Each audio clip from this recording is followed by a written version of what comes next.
Tom Verducci joins us here on the show. How are you, Tom? I am well, Rich. How are you? Would you agree Crash Davis over Ray Kinsella, just in terms of baseball movies, if you had a vote? Yeah, I would. The dialogue in that movie is just fantastic. And, of course, apropos to today's game, remember when Crash goes out to the mound and tells Nuke LaLoosh that strikeouts are overrated, they're boring, they're fascist? Yeah. I used that line just a lot last... more of them today than we had when that movie was made in the 80s. I know, Tom. I mean, and I guess we should get into that because I mentioned that line just last week when it appeared that May came close to matching April in terms of months in Major League Baseball where more strikeouts than hits, and the number of balls that are not being put in play right now. What is Major League Baseball's stance on seeing the way that this season is playing out from that front, Tom? Yeah, listen, you know they've been concerned for the last few years here about it's not the length of the games, it's the pace of the action. And that really is attributed to the ball not being in play often enough. It's a huge concern. I think it's the number one concern for baseball. And Rich, over the last decade or so, as strikeouts have gone up, they weren't that concerned because attendance has been rock steady. It really hasn't varied all that much. Now, all of a sudden, attendance is down almost 7%. And if it stays at this level, you're looking at the lowest level in a full season since 1996. That was the first full year after the strike.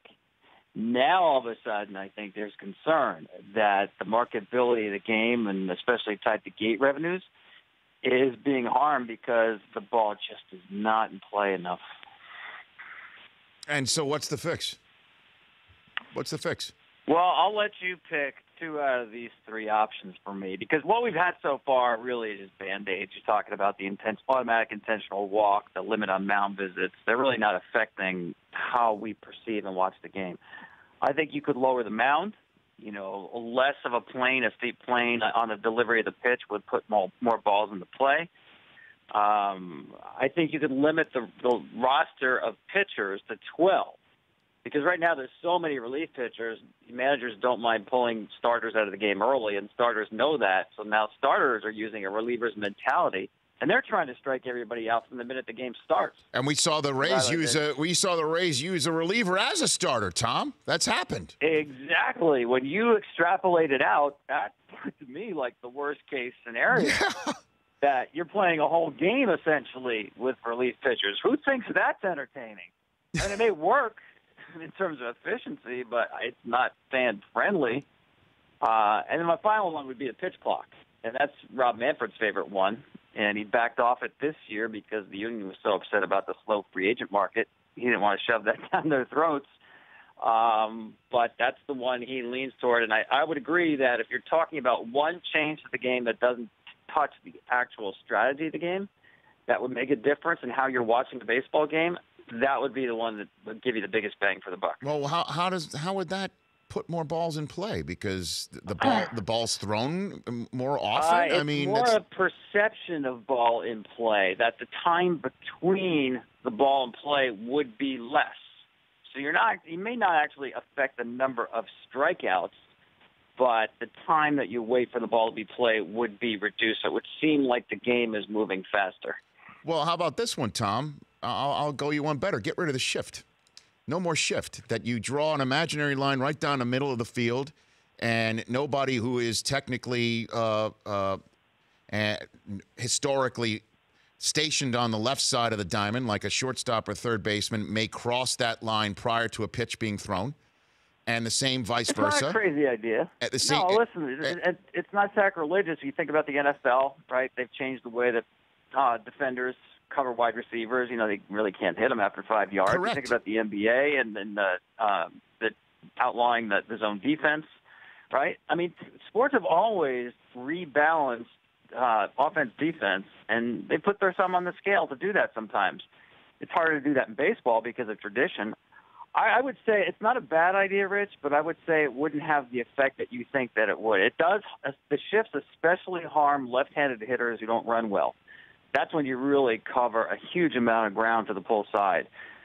So it would have a small impact, but I don't think it would have a huge impact, not as much as you think. Well, what about the mentality, though, that people are trying to hit it over the shift and pitchers are throwing it further up in the strike zone? Exit velocity on top of that is the mentality at the plate, thus more strikeouts because they're trying to hit it over the shift. Just that aspect. No doubt. To me, if you want to reduce baseball to what the game is now, it's about the home run. It's about trying to hit home runs, and on the other side, defending the home run, right? So when you do that, yeah, you're going to have more swing and misses. There's not as many balls in play. There's not as many hit and runs or sacrifices or rallies, or singles are actually at an all-time low. So the idea of stringing hits together is not happening, so hitters do sell out. It would be like if the NBA was reduced to nothing but three-point shots and fouls. So, yeah, I think, it's easy for us to say just hit the ball to the other side of the field, but these guys now have been trained to be rewarded for hitting home runs and hitting for power. And I will tell you this, Rich. I think the actual stuff pitchers bring to the mound on a nightly basis is greater than it's ever been. So that makes hitting more difficult than it's ever been. Tom Verducci here on the Rich Eisen Show. Okay, we are approaching, as we all know, the summer months, and thus the trade deadline. I'm assuming, since we talked about it before the season, before opening day, that we'd have to see how Baltimore's season played out before Manny Machado would be available. My gosh, what an unmitigated disaster in Charm City right now. So I'm assuming Machado is gone by the end of July, and the question is, what's the market? Yeah, back up the truck, 19 wins there, and we are in the middle of June now. Britton, Brock, and certainly Machado. And the price, I think, is they missed a little bit of a window here, because I think the price has gone down because you're renting Manny not for 6 months, but for, essentially 2 months, 2.5 months. Listen, I don't know that they're going to break the bank on Manny Machado deal. I don't know that we've seen a position player on the market like him, but the ones closest to it, like J.D. Martinez last year, the return wasn't fantastic. I think the Dodgers, to me, are still the best fit. Now, if they wait till the end of July, then they can still, I think, squeeze under the luxury tax threshold. It's really been their business plan for this year. So I still think that's where he's going to wind up. I think it's going to be later rather than sooner. And so what about the rest of the market? You got teams that can add some pitchers. Dodgers putting another pitcher on the disabled list might be one of them. The Yankees as well could use some firepower looking down the road if they do face Houston again when it's all on the line. No what do you doubt. think? I think the Yankees are the team to watch because, listen, right now they're the best team in baseball. They're going to win way more than 100 games, and yet in a postseason environment, if they match up with Boston and or Houston, to me, they'll never have a starting pitching matchup in their favor. And that's an issue for a team that, looks like a juggernaut, right? For 162 games, they'll probably hit more home runs than anybody. But you go up against Boston starting pitching, against Houston starting pitching, and I'm not sure that Sonny Gray, CC Sabathia, Masahiro Tanaka are going to win a series. Severino is fantastic. He can match up with just about anybody and make that starting pitching matchup a wash, but they won't have a matchup in their favor. Problem, I think, for the Yankees, and they do have enough talent and chips to go get a big guy, is there going to be a big starting pitcher out there? I'm talking about a guy who can start one of the first 2 games of a postseason series, not just somebody, Jay Happ, Marcus Stroman, somebody who's going to fill in a rotation in the regular season. And I don't think they're getting Jake DeGrom. They're not getting Noah Syndergaard. They're not getting Madison Bumgarner. I mean, that's just, fantasy league wish lists for people looking at matchups.